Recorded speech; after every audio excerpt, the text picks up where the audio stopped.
విద్యార్థి దశలో ఉన్నప్పుడు పుస్తకాలు చదివి మరియు టీచర్స్ చెప్పగా విని ప్రాపంచిక విషయాలు తెలుసుకోవడం ఊహలతో ఉంటుంది. అది వర్ణించడం మాత్రమే, అంటే థియరీ మాత్రమే అవుతుంది.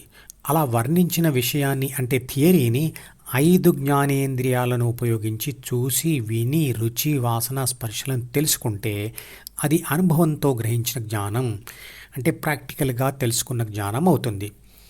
ఆ రెండిటితో కలిపి అది సంపూర్ణ విజ్ఞాన శాస్త్రం అవుతుంది. ఉదాహరణకు మామిడి పండు గురించి వర్ణించి చెప్పిన విషయాలన్నీ థియరీ అవుతుంది. దానిని తిన్నప్పుడు తెలిసిన విషయాలన్నీ ప్రాక్టికల్ నాలెడ్జ్ అవుతుంది. థియరీ మరియు ప్రాక్టికల్ రెండూ కలిపితే వచ్చే సంపూర్ణ జ్ఞానం చిత్రపటంలో చూపించిన అంటే జ్ఞాపకాల పుస్తకంలో స్థిరంగా చాలా కాలం ఉంటుంది. చదివి మరియు విని తెలుసుకోవడం వల్ల ఊహలు వస్తాయి. విజ్ఞాన శాస్త్రంకు దగ్గరగా ఉండే ఊహనే హైపోథిసిస్ అంటారు. హైపోథిసిస్ అంటే రుజువు చేయబడ్డ సత్యానికి దగ్గరగా ఉండే శాస్త్రీయ ఊహ అని అర్థం. విమానం కనిపెట్టని రోజుల్లో నీళ్లలో ఈత కొట్టడానికి మనం కాళ్ళు చేతులు ఆడించినట్లుగానే గాలిలో ఎగరడానికి పక్షులు గాలిలో రెక్కలను ఆడిస్తాయి. కాబట్టి ఒక యంత్రం ద్వారా మనుషులు కూడా పక్షులు ఎగిరినట్లుగానే గాలిలో ఎగరవచ్చు అనే శాస్త్ర జ్ఞానానికి దగ్గరగా ఉండే ఊహను చేశారు.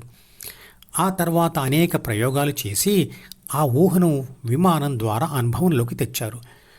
అప్పుడు అది శాస్త్ర విజ్ఞానం అయింది. భగవద్గీత రాసిన కాలం నాటికి అందుబాటులో ఉన్న విజ్ఞానాన్ని బట్టి భగవద్గీతలో విజ్ఞానాన్ని మరియు విజ్ఞాన ఊహలను పొందుపరిచారు.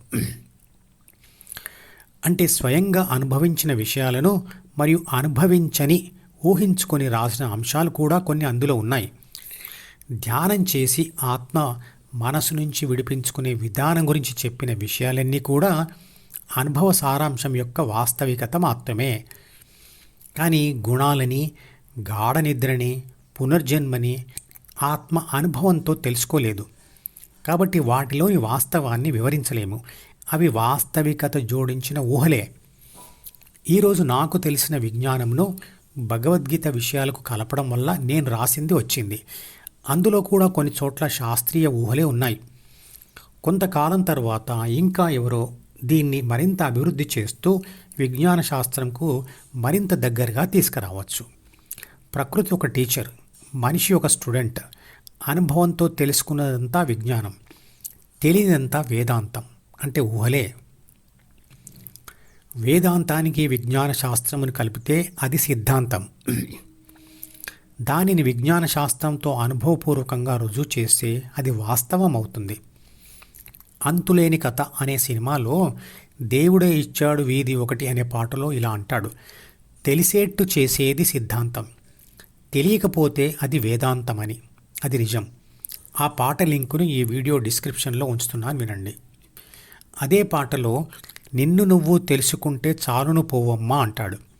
అంటే ధ్యానం చేస్తూ మీ శరీరంలోని ఆత్మను ఒక శక్తిగా అనుభవపూర్వకంగా తెలుసుకుంటే చాలు, ఇంకేమీ అక్కర్లేదు అని అర్థం.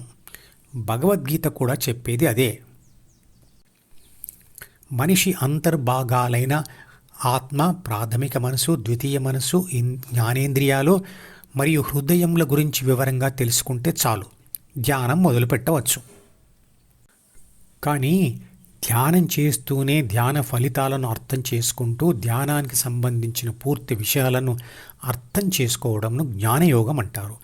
మీరు జ్ఞానయోగి కావాలనుకుంటే ఈ వ్యాసాలలో రాసి ఉన్న విషయాలు మీకు ఉపయోగపడతాయి. ఇంకో రకమైన వ్యక్తులు మాకు ఏమీ వివరాలు, జ్ఞానం అక్కర్లేదు, ధ్యాన పద్ధతి చెప్పండి చాలు చేస్తామనేవారు నిష్కామ కర్మయోగులు. వారు గురువు దగ్గరే ఉంటూ గురువు చెప్పిన విధంగా చేస్తాము అనేవారు. ఈ రోజుల్లో పుస్తకాలు మరియు యూట్యూబ్లే వీడియోలే గురువు స్థానాన్ని ఆక్రమించాయి. 5 కిటికీలు మాత్రమే ఉండి తలుపులు లేని ఒక ఇంట్లో మీరు ఉన్నారనుకోండి. 5 కిటికీలు అంటే 5 జ్ఞానేంద్రియాలు. తలుపులు లేని ఇల్లు అంటే శరీరం. ఎందుకు తలుపులు లేని ఇల్లు అన్నాను అంటే అందులో నుండి ప్రాణశక్తి లేదా ఆత్మశక్తి బయటకు పోయి మళ్ళీ వెనక్కి రాలేదు కాబట్టి. తల్లి గర్భంలోకి ప్రవేశించినప్పటి నుండి ప్రాణశక్తి లేదా ఆత్మశక్తి శరీరంలోనే బందీగా ఉంటూ అన్ని పనులు చేస్తూ మరియు అనుభవాలు పొందుతూ తగ్గిపోతూ అందులోనే జీరో అయిపోతుంది. ఆత్మానుభవాల కోసం ప్రేరేపించేది ప్రాథమిక మనసులోని 3 బాధ్యతలతో కూడిన 6 గుణాలు మాత్రమే. మధుపదం యూట్యూబ్ ఛానల్లోని ప్రతి వీడియోకి ఒక నెంబర్ ఇవ్వబడింది. 1వ నంబర్ వీడియో నుండి మొదలుపెట్టి వరుసగా చివరి వీడియో వరకు చూస్తేనే ఆత్మశాస్త్రం సంపూర్ణంగా అర్థమవుతుంది. ఈ వీడియో డిస్క్రిప్షన్లో ఉంచిన మధుపదం ప్లేలిస్ట్ లింక్ ద్వారా అన్ని వీడియోలు వరుసగా చూడవచ్చు.